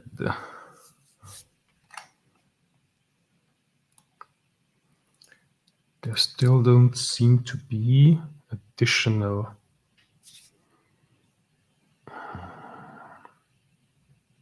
Aha.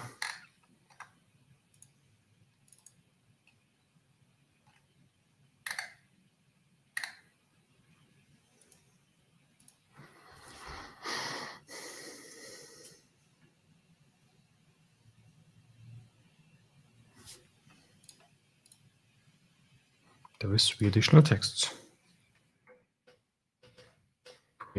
Text. Say with additional text. So the solution for this project.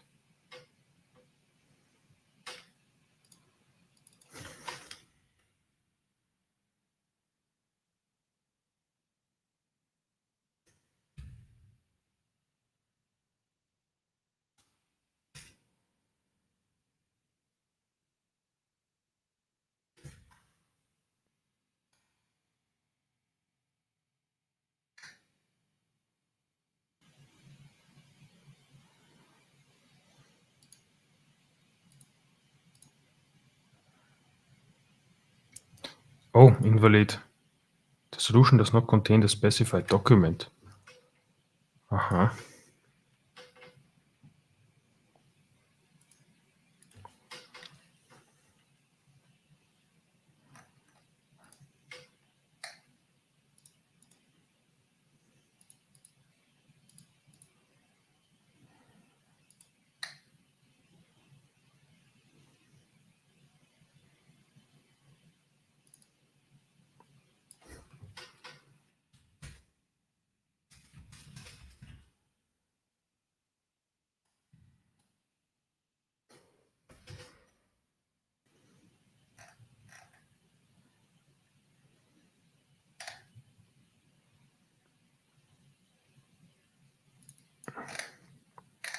should be correct project ID.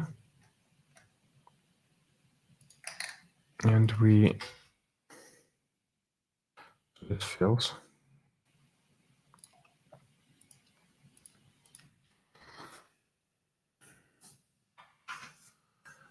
Why does this fail?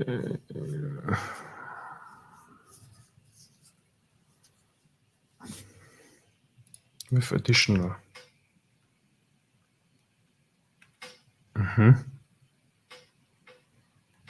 This seems to fail.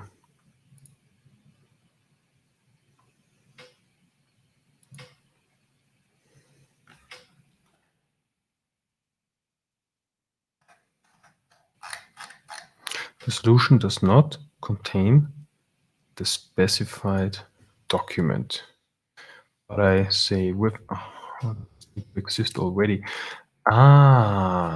I need to, this document ID must be added before ready. Like, but then it's not a,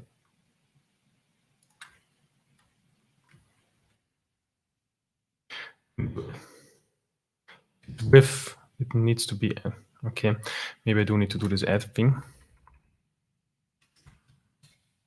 Add additional documents, back to this one.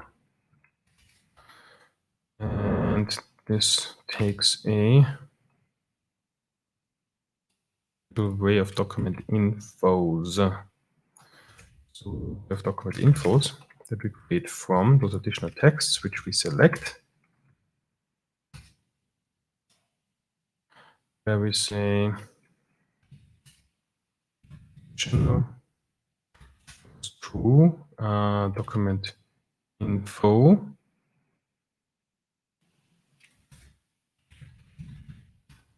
dot create. This one accepts a document ID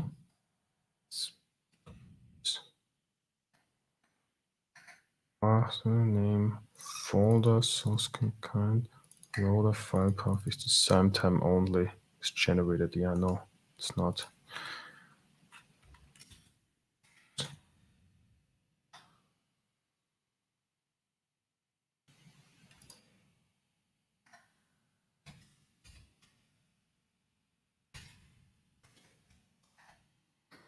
So we do need an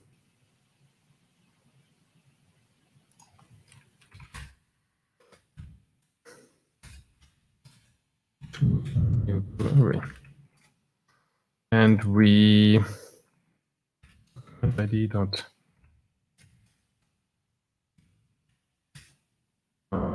create new ID, which now requires project ID and the path, which is additional dot path. Okay.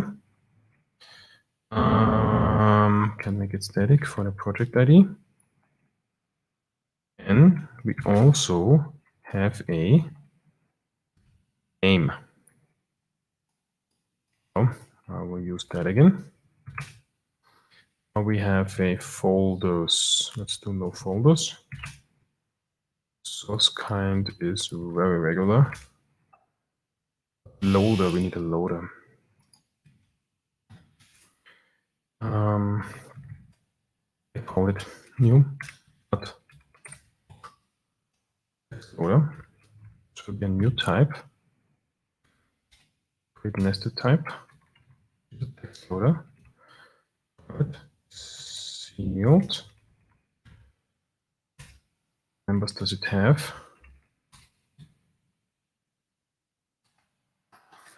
That's the load text and version async. So it returns a test dot result new text and version. A new text and version gets a source text or version stamp. Hui.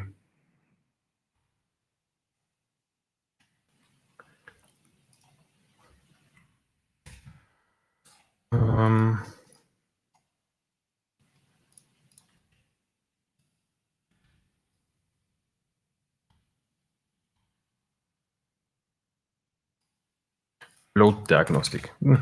have no load diagnostic.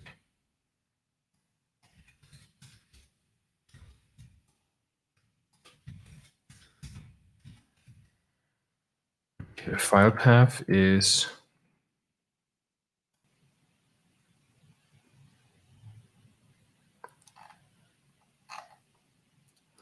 we just take in a string source and string path.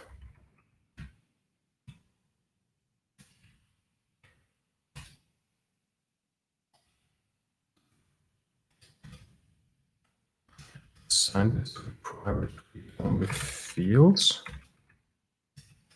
Okay. And the text will be source text from source. The version stamp, I never knew that version stamp. The version stamp takes a date time and oops, that's private. There's a create method, just date time now, sure. Version stamp, not create, the default.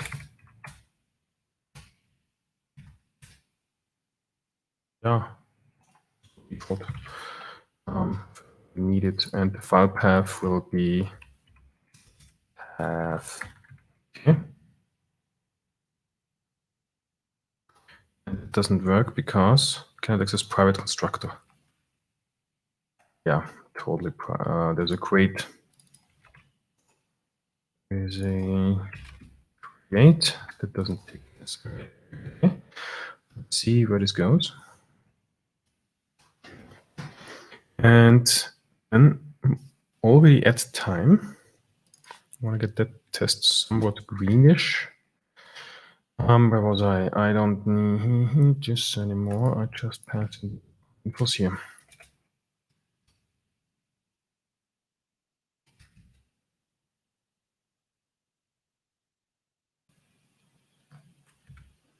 Oh yeah. Additional dot text. Additional path.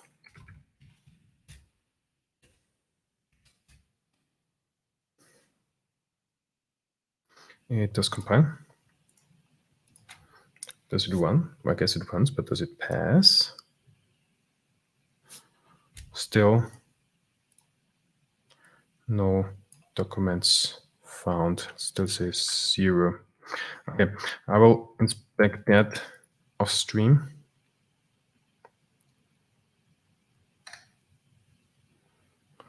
And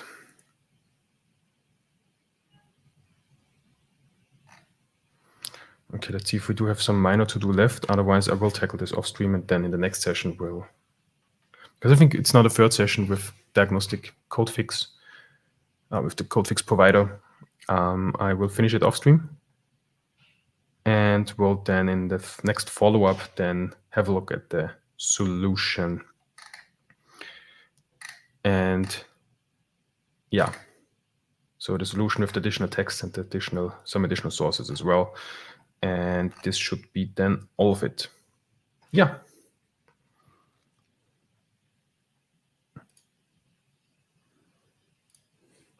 I searched context. Yes. So this concludes session 13. I'll be back in a week with session 14, where we will follow up on codefix provider, but then we will begin a new type. Not sure yet if it will be code refactoring provider or diagnostic suppressor, one of both. And yeah, this